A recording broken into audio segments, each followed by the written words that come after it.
I mean, she hadn't seen her family for years and years. And God told her, yeah, go find your family. So she started the hike. And as she's approaching the village, she hears sounds of a party. She arrives. And what had happened? Her brother had been told by the Holy Spirit, prepare a party. There's going to be an unexpected visitor.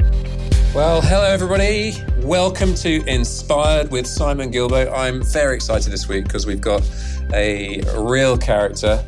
Some would call her a nutter. She's eccentric, she's fun, she's got an extraordinary story across many different nations.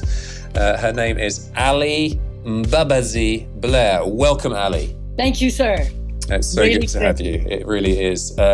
So why did I say Mbabazi? For those of you, which is just about all of you that don't speak Kirundi, Alli was given the name Mbabazi. Very few white people from the outside are given local names, but she was given the name Mbabazi, which means compassion. And that is absolutely who she is. So I don't know whether we'll experience it live on air today, but often as she's talking, she's telling stories, she'll just start crying because she is very moved by people's brokenness, I suppose. And yeah, a very, very dear friend. So in Burundi, where we journeyed for 20 years together, she used to come around every Tuesday night. She was our children's auntie or granny. You're more of a granny, aren't you, Alli? Well, at this stage of my career, I guess I've got to be a granny. So how many years young are you? I'm only 67. Right. And half the age of Abraham and Moses and all those guys. Well, Alli in Burundi, yeah, she was just, our kids absolutely still do love her. And yet, what's exciting is at age 67, just a few months ago, she packed her 2 suitcases and flew to Cambodia to go and live up in the North Cambodia in the jungle. And we're going to hear all about how you got to that point, Alli. But incidentally, you got called Mbabazi. As I said, very few white people got given local names. I got given a local name too, and mine was Hakigenda, so Simon Hakigenda. And whereas yours is very sort of nice and kind, meaning compassion, mine, Hakigenda, means it's a disaster or nothing works. So thanks a lot, folks. That's what I got named for. Hello, it's a disaster. Nice to meet you. And some people would just come up to me and say, no, you can't have that name. That's terrible. That's speaking bad stuff over you. But anyway, it didn't go too wrong so far.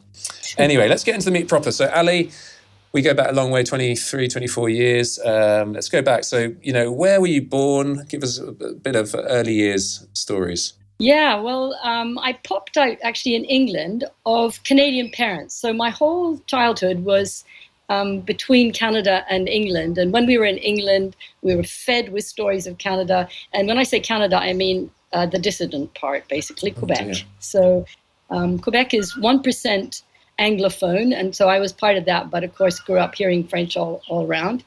My dad, very sociable, he's the one who made us go to church, so that was the beginning of just beginning to know that there was a God out there at least. And Mum was a kind of, I think she was the one who gave herself the name of Closet Radical, and age 85 published a book called Cool Nudes, which says it all about her. She's a musician and artist. Explains so much of what you're like now, Alli. And by the way, listeners, if we're a bit rude to each other, that's just our banter. Please don't think I'm being insensitive to Alli, and I'm sure she'll be back to me. It's just that we go back a long way, and it comes very natural. But that does explain a lot. I did not know that, you nutter. No, well, the thing that I resent is that I was in Burundi when she published this thing. Who am I supposed to show it to? I mean, if it was when I was at school, it would have been, imagine the points I would have very got. Culturally sensitive, yes. Incidentally, I can hear cockerels in the background and people talking. The fact is that we couldn't even try, could we, in this interview to sort of do it. There's no time of day, as you're right there in northern Cambodia with various animals in the searing heat. How hot is it today? 37, only 37 today. Oh dear. But it's good that we can picture you. Can you see any animals from where you are right now? Oh, yes. Actually, I'd just like you to know that on every 4th Saturday, they have cockfights, which are quite illegal. So a couple of months ago, I was friends and I were waiting for the local bus, waiting, which the guy had promised would go at 8. And we waited. And finally, at 9 o'clock, by the scruff of the neck, we grabbed the guy. His cockerel was winning and he wasn't going to leave. So that's just totally classic around here. Oh dear. Well, so okay. water buffaloes go by about 25 to 7 in the morning, chunkle, chunkle. It's just such a, so there's all the domestic animals you can imagine and more. Yeah. And the fans whirring in the background there, which you absolutely need. I couldn't put you through switching off for an hour. You'd be, just clothes would have changed colour from sweat. I remember getting out the shower and already getting sweaty just in the motion of drying myself out. Oh dear. It's, as I said, rather you than me. Anyway, we're getting seriously distracted. We've got so many stories we want to share. So let's move on through teens. Any dramatic stuff? What sort of pushed you towards your life course and direction? Well, I just want to say we grew up with storytelling. So I think I would say my first really powerful experience of God was from a book that I'm sure many of you have read called The Lion, the Witch, and the Wardrobe. And it was where Aslan is on the altar being killed, actually, to take the place of Edmund. And I just had this, for any of you who've had a kind of a crazy spiritual experience, as I'm speaking, my hands are just kind of trying to explain what happened, but my whole body and mind and spirit were just transported. And at the time, I was just a baby. I mean, I didn't know anything about Jesus and the Spirit and resurrection, but God really gave me that powerful thing. And so that was a beginning. And I was one of these people who goes to, we had to go to church, didn't really like it, never found any life there. But then I had one friend, James Jones, who I think he's a bishop somewhere or other now, who he was the first person who I met who really had a living faith. And in fact, the first time he prayed with me, my hair stood on end because I thought there were ghosts in the room because I'd never experienced such a thing. And thanks to his intervention, I came through into Jesus. Then I quite soon after left. That was in England, and a few minutes later went to university, where I'm afraid I did the kind of classic. At least I went quite off the rails, but always remembering I'd had this powerful experience where I'd questioned God, and suddenly he just said, "You know what? I am," and all my arguments just melted into the fact that he was. And I had this picture of someone filling up my darkness with liquid light, and I realized that was Jesus just cleaning me out, giving me a fresh start, which is a good point to always come back to when you don't feel quite so strong in your faith. And were you always destined, do you think? Clearly you're not conventional. Were you always destined to take an unusual path, do you think? Did you ever go into a normal job for a bit at least? I don't remember very many normal jobs. I have to confess that I'm someone I really don't like commitment. Now that's a really big confession. And God has used that. But so I never like to say, okay, I'll sign on the dotted line and do something for a long time, which meant that I've done a lot of things. But God kind of caught me at my own game, and he'll make me sign on for 3 minutes and then turn it into 8 years. Like I went to the Thai-Cambodian border I signed on for 3 months. I said, what if I don't like it? Anyway, I ended up staying 8 years. Wow. Yeah. Tell us about that part of your journey. Yeah, so I think you probably have all heard of the Cambodian genocide. And so there were millions of Cambodians who left the country. Thousands had died. I can't remember the figures. So the border ended up being the Thai-Cambodian border was filled with people who were full of, how do I say, the agony of having survived a genocide, having watched their loved ones not survive. And so the border was just a whole series of camps. And I started off working in a camp called Khao Idang. And there I met one morning the elders of the church. The church was actually a bamboo church, and it was the biggest Cambodian church in the world at the time. And the elders met me at the gate and said, "Oh, there's this boy, you've got to adopt him." So I'm thinking, actually, that wasn't really in my plans. So they took me to meet this little boy called Sato, who became a very important person in my story. And he ended up coming to England. I was able to help him get to England, and he got an education there. and married a Cambodian, had 2 children. And I'm telling you the story because the youngest child he called Alison Blair, which was my name. And when I found that out, I just totally collapsed in tears. And actually, we kind of lost connection and reconnected. By the time we reconnected, a year later, she got cancer and died. She had a brain tumor. So it was quite a dramatic, intense period. And she actually died while I was in Cambodia. I'd come to visit her. And suddenly COVID struck. I'm stuck on the edge of the forest. The borders are all closed.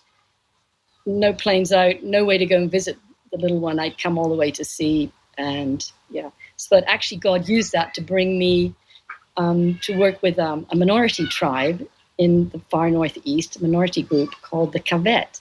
So what I'm doing now is I'm learning the Kavet language, and I'm hoping to be able to just encourage in the process of the translation of the Bible. Yeah.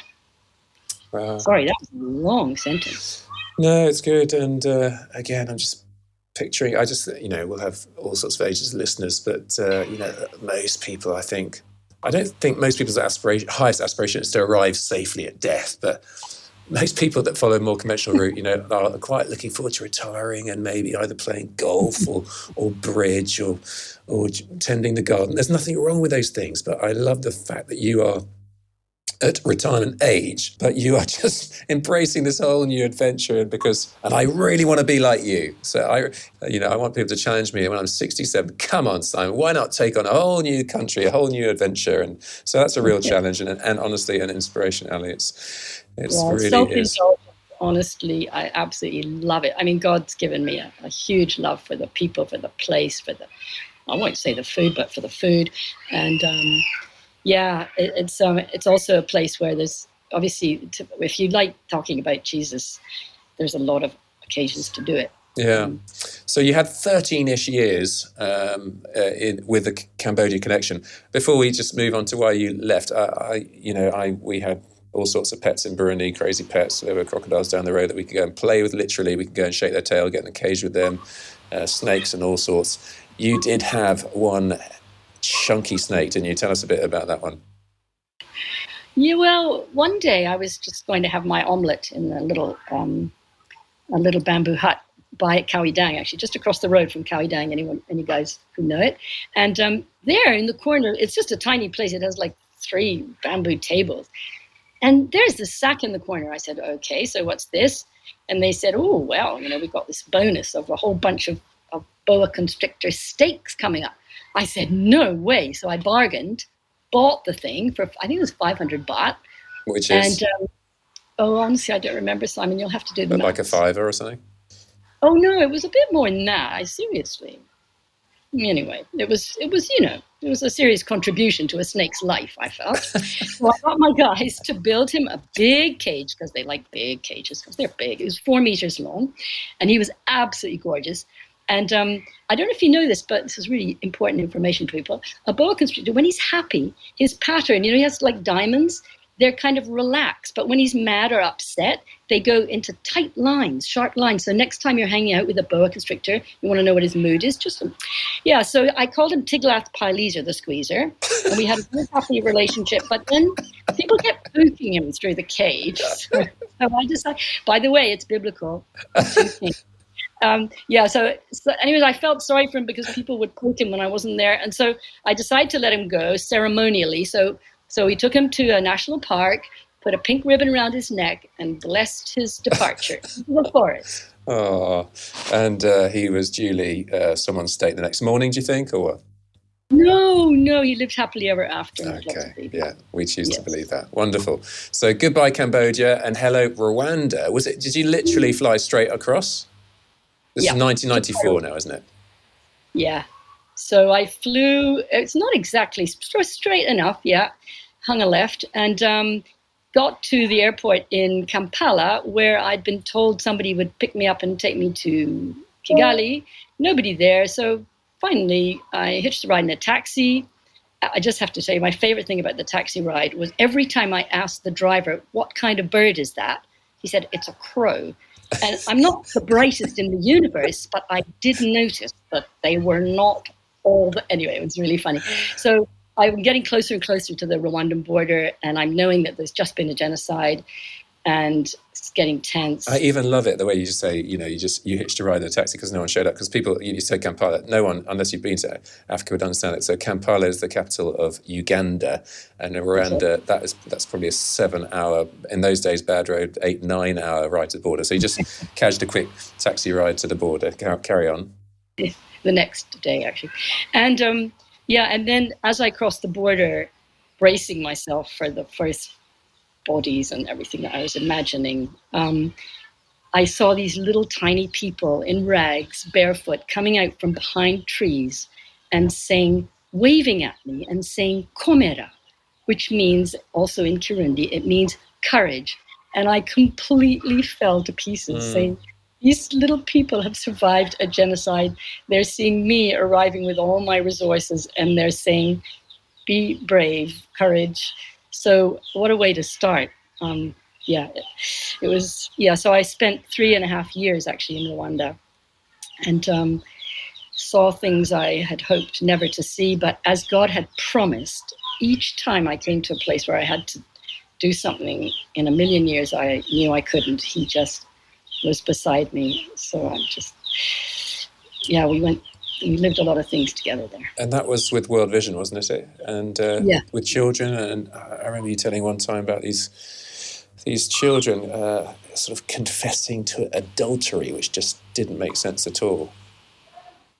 Yeah, so I was based in the south in a town called Gikongoro, and where sort of cleared out the school, cleared the bodies. I didn't do it myself, but cleared up the bodies and started taking in kids who were running around the hills because nobody knew who had a living relative or not. Parents didn't know if they'd survived. Did they have any kids alive? Kids didn't know if their parents.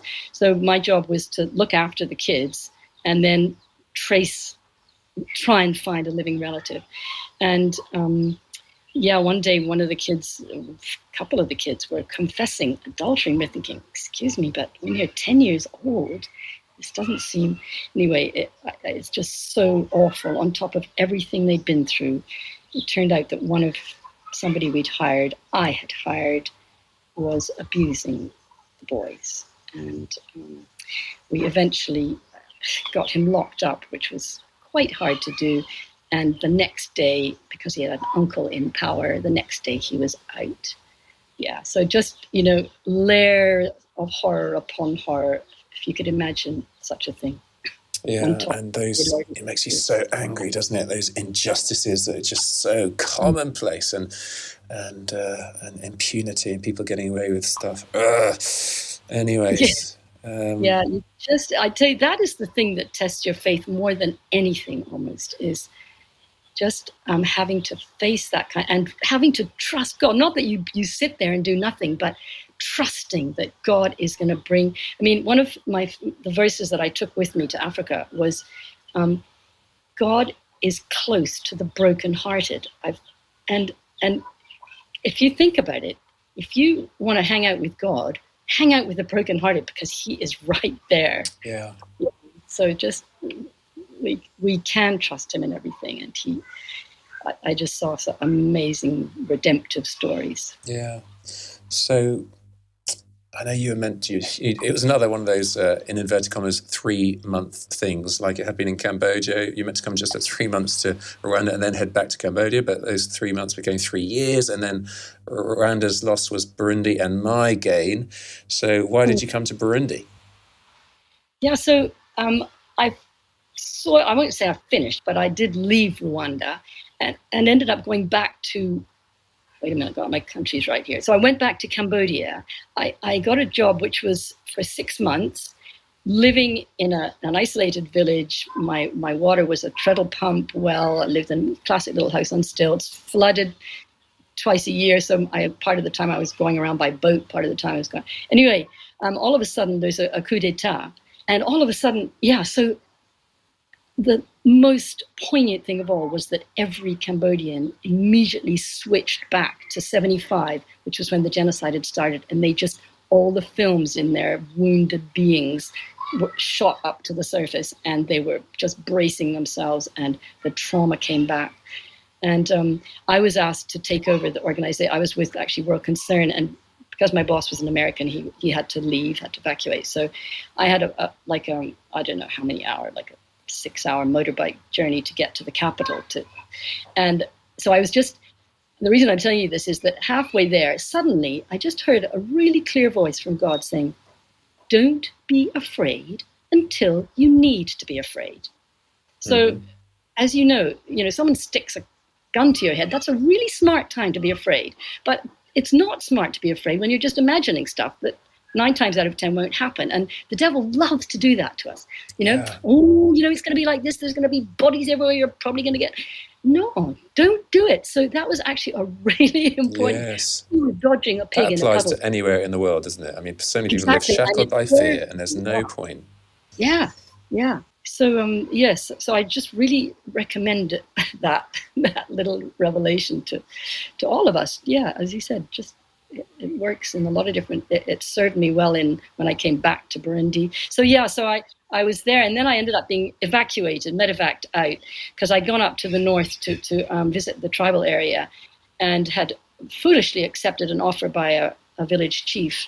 At that time, they didn't actually wear very much, and they literally, bows and arrows. And so I partook of a rather fiery brew, and then of a wild pig, which actually was putrid. And I got so ill. I mean, anyway, long story, but ended up being evacuated and ended up back in England. As I was coming through, it was actually a meningeal virus that I had. As I was coming out of that, I get a phone call from Burundi. Well, where are you? We need you. We've got 21,000 orphans in the hills, kids.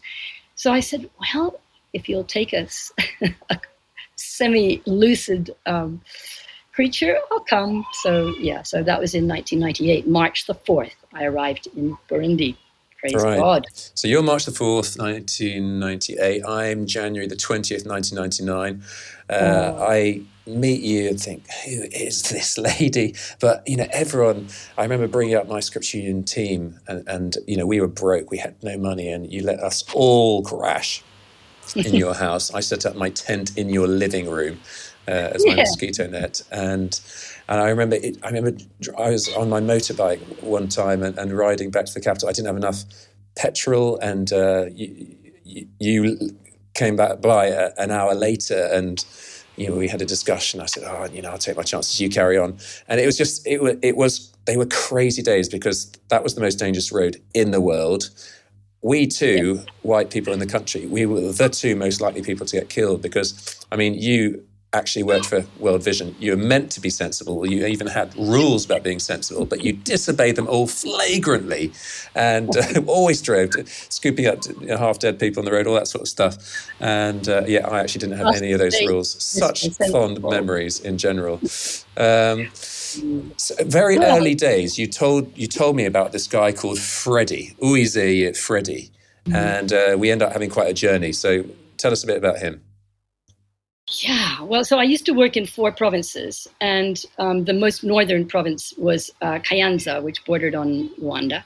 And I used to, see people on the street, and one day there was this boy who I kept seeing, and every time I saw him, I just wanted to run, because he was covering his face. But the hand that he was holding the hood across his face with was so badly damaged, I thought. And even the tiny bit you could see that was showing was just horribly damaged. Anyway, so I used to give him money so that I confess this, honestly, that he would just go away. And then very soon I felt the Lord saying, excuse me, but you can't do that. He's one of my people, and I want you to get to know him. So I started to get to know him. And I was going to say I started to talk to him, but it's really hard to talk to someone. He actually had no mouth. He'd fallen in a fire having an epileptic fit when he was about 7, and his jaw had broken open, and he frankly looked like a monster, and people thought he was a monster, except he covered his mouth, he covered his face as much as he could. And I was able to I knew someone who was a plastic surgeon, and started the process of finding out if he could get surgery and And it turned out that this plastic surgeon, a Russian called Yuri, he agreed to do it. I went to the village because I had to get permission from Freddie's dad. So up into the hills and around the corners, and I arrive, and there is Freddie, sitting on a little mud stump, and beside him was a perfect clay model of a radio, a walkie-talkie that he'd just made out of. This guy is extraordinary. He's not just a guy with a blown out face. He's got a mind. Anyway, the more I got to know him, the more I find he has an extraordinary mind. I was able to, so he was able to have multiple surgeries in Rwanda, in Kigali, and I can't remember exactly at what point, but thank God Simon agreed to take, in French we say, prendre le relais. He sort of took over because it was getting a little bit financially tricky. Well, it was interesting, wasn't it? Because I remember he'd had umpteen massive long operations in Rwanda, and then Yuri had said that his body is traumatized. He was in a coma, and if he survives this, then come back in 10 years so his body could recover. And then 10 years later, you talked about him repeatedly, and then one day I said, why don't you track him down and see how he's getting on? And so we drove up into the bush. And it wasn't actually that hard to find, was it? Because you just say, where's the melted face guy? And that initial surgery had done major reconstructions, but frankly, he still looked absolutely awful. I mean, it was such a long way to go with that stump of a hand that, needed separating, and that jaw that didn't exist and dribbling everywhere. And we tracked him down in the bush. Where's the melted face guy? He shows up. We're talking about him like he's a project, really. In English, and suddenly he pipes up in English. It's like his fourth language. He'd self-taught in the bush, and again we both thought, oh my goodness, this guy is special. And so I managed to get funding. We flew him twice to Kenya. He had a 17-hour operation, a 13-hour operation, a 15-hour operation. This is over a couple of years. A total of 100 hours of surgery, and each time major improvements. And but then didn't we? I mean, we were able to sponsor him through studies. He got a distinction in his degree. He's like a mini celebrity in the area. And then the unbelievable, because surely no one would ever actually want to be with him. But tell us about what happened next. So actually, the surgeon had said, if he finds a girlfriend, send him back, and we'll do the final tweaks. Anyway, at medical school, he links up. Both of them fall in love. And with Florid, which is Florida, a lovely, amazing girl who just, it's the classic ugly prince, except it's supposed to be, handsome prince, ugly prince. Anyway, the frog. Ugly, so duckling, whatever, yeah. Frog. And she didn't see a frog, she just saw a handsome prince. And I bless her for that. They got married, and I remember an amazing conversation. They had the most beautiful baby you've ever seen. And at the dedication of the baby, I remember Freddie says to me, you see that guy there? Years ago, I said to him, let's learn the French dictionary together. So these two go and sit in the hills together and learn French dictionary vocabulary. Nuts, yeah. So an amazing, brave boy who overcame things that we can't even imagine. And he's now had a second child, and we gave him money to start a business in a pharmacy. Actually, because of the corruption, he wouldn't bribe. He's a very righteous guy, and so that's part of the mess of ongoing living. But if I have to think of a story of the gospel, and your name, Babazi, compassion. Compassion is at the heart of the Christian faith. That's what Jesus called us to. I think of the most hopeless, the ugliest duckling in Burundi, and he is such a redemptive story. Absolutely. Just love it. It warms my heart.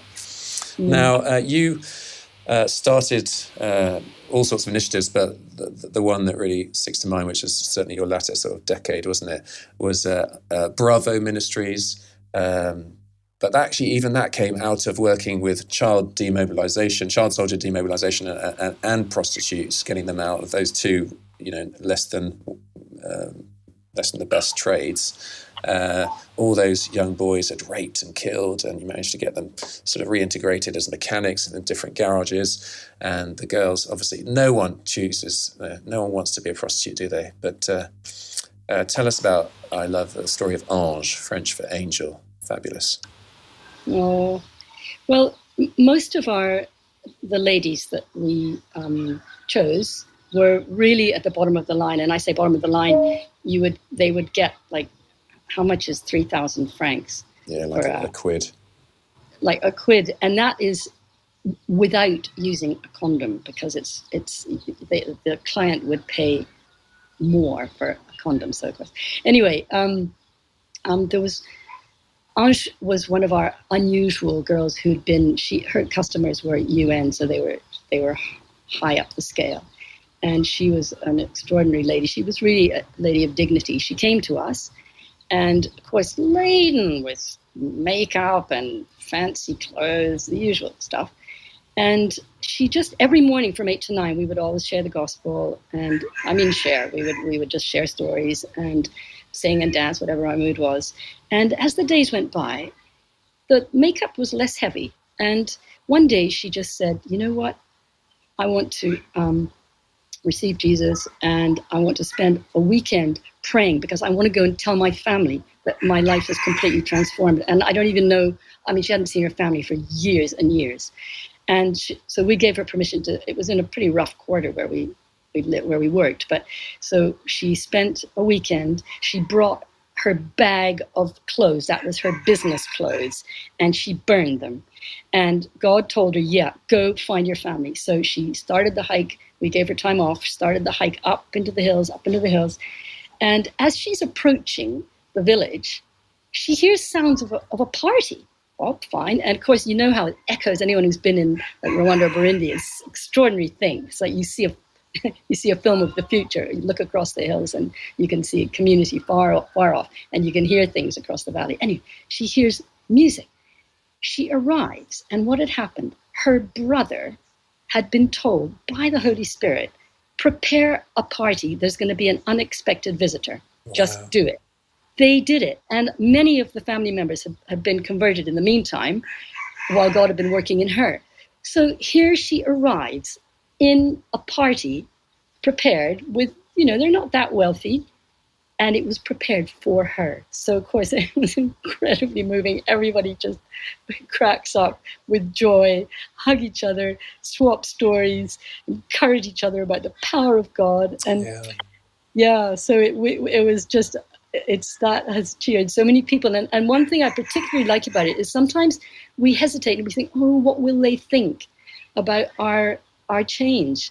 And God, he's actually working both sides of the fence, guys. It was just that so powerfully illustrates that he's on the job. Don't hesitate, don't fear. That is the most clear sort of, modern day version story I know of Luke 15, the parable of the lost son, in this case, the lost daughter, isn't it? Back from the dead. She was dead. I mean, they'd long presumed she was dead, and they disowned her because of her career choice. And, you wouldn't last long in that line of work. So truly back from the dead. Wonderful. Folks, I'd love it if you're enjoying these podcasts and getting inspired. That's the whole purpose of it. If you could spread the word, give us a 5-star rating on iTunes. And if you want to be in touch with me, you can do so on simongilbo.com or any of the social media platforms. All right, let's get back to the podcast.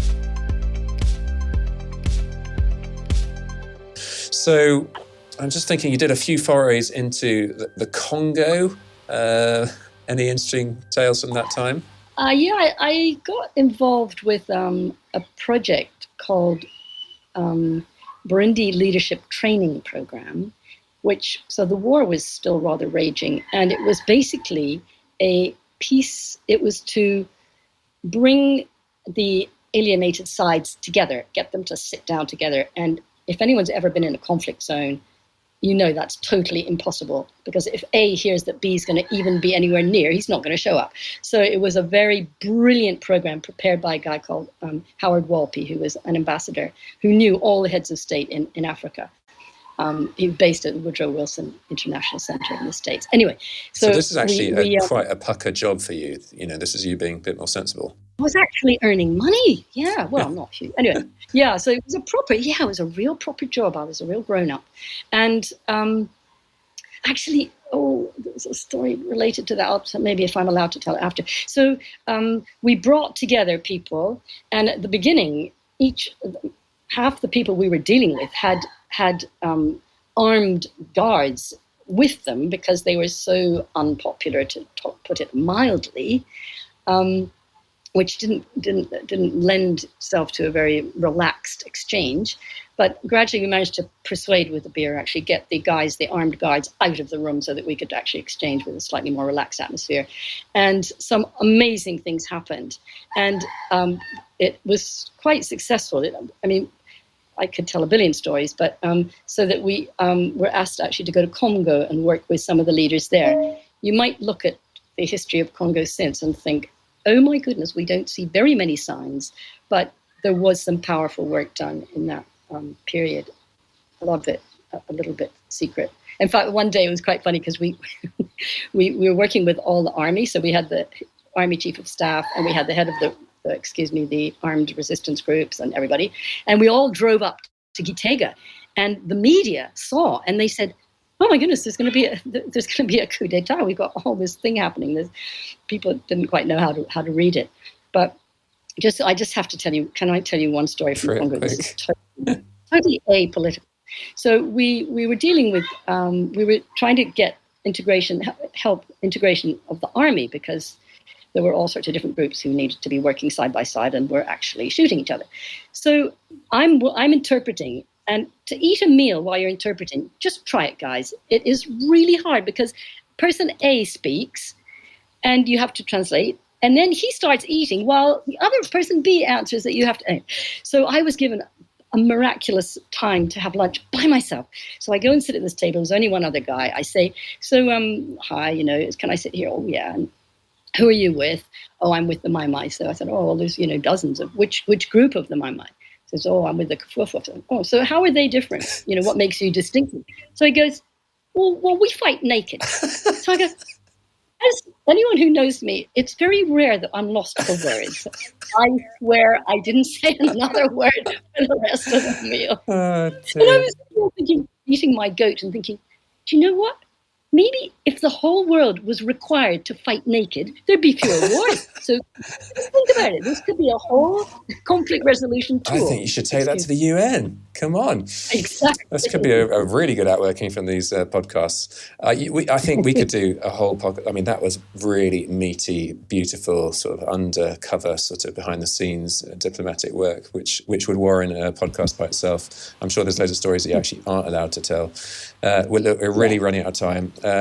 Where did Baby Queen fit into your story? Oh, so as I said, every day at Bravo, we would have a time of sharing for an hour. And one day I had a visitor. I often had visitors, including Simon, often. And this visitor told a very poignant story about her own walk out of deep immorality into healing. And a week later, I discovered that one of my girls, that same day, in her pocket was an abortion kit. And she was all set to abort the baby in her womb. And she heard that story and she believed that God would provide for her and for her baby. And that baby was born and her name was Queen. And she's always been a really special baby because she shouldn't have been. I mean, she almost wasn't. I can never look at her or think of her without God is so extraordinary the way what he does to, when he pulls out the stops to have someone on this earth. And he does that for all of us in different ways. Every single person is totally wanted and totally arranged by him. That's right. Even if the circumstances look pretty weird and undesirable, if you want. Yeah. No one beyond the pale. No one listening beyond the pale, and no one on the planet. Freddie was beyond the. No, he wasn't beyond the pale, and that you being called, Mbabazi, compassion, that being your name and who you are, your identity. That has sometimes had mixed results, hasn't it? Like, I mean, I think of you getting me into trouble. I think of that time when you rang me up and said, Simon, there's this guy I want you to meet. He's anyway. You didn't give me much information. Turns out he was a pastor, but a diamond smuggler, and he'd just been released from prison. And so we connected at this cafe, and I'm talking to him thinking, why am I here? I mean, this is all very interesting. And then from behind him, I see a friend of mine walking towards him, very purposeful, and he's coming up to us. I'm like, what's going on? And then he jumped on the Kenyan pastor, grabbed him, wrestled him to the ground, said, police, and he was doing a citizen's arrest. I said, what the heck is going on? Alli, what have you got me into? It cost me the friendship with that pastor. I mean, it turns out that it was a friend of his who's the guy had stolen the diamond off. I mean, it's all very messy.